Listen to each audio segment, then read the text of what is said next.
chocolate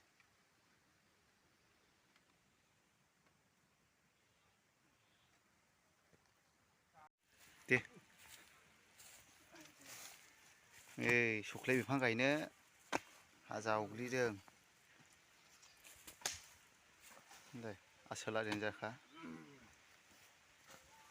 हासार होनायसै दंफां गायनायसै ओरै मासे दंबावो नै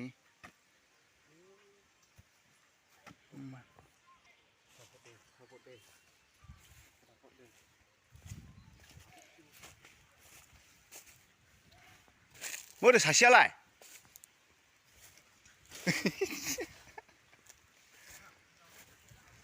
खुसेंग्रा लुनाय बायदिसो नुलांबाय मोजाङै जंफला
दंफां दं नै लाल चन्दन वाइट चन्दन ना मा होनांगौ जाखो बेखौ लाल चन्दननो वाइट चन्दननो नै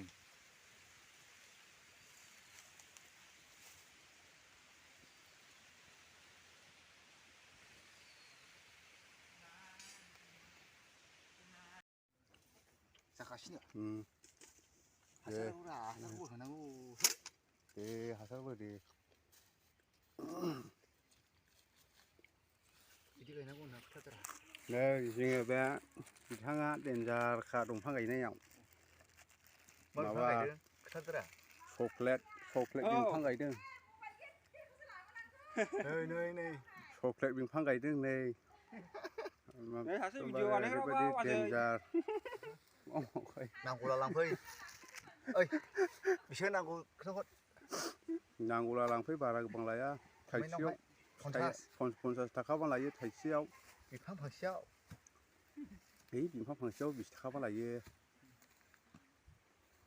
बिफां फांसेयाव 20 थाखा फिथाइ नांगौला थाइसेयाव 50 थाखा सोरनोबा नांगौला लांफैनो हागोन बोसोरनैनि उनावहाय फिथाइ जानो गोसोब्ला कन्टेक्ट खालामनो हागोन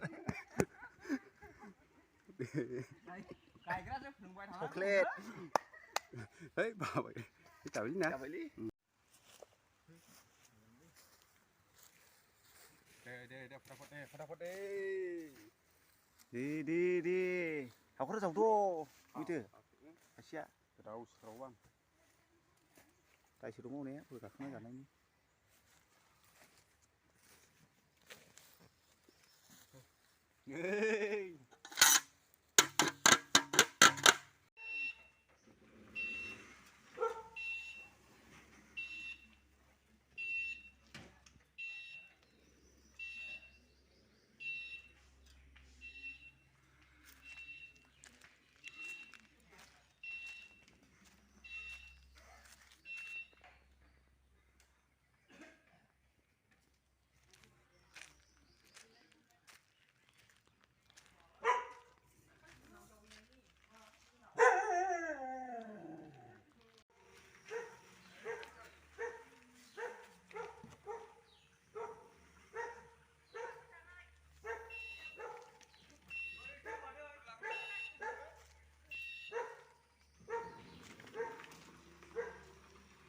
चक्लेट बिफां गोदान चक्लेट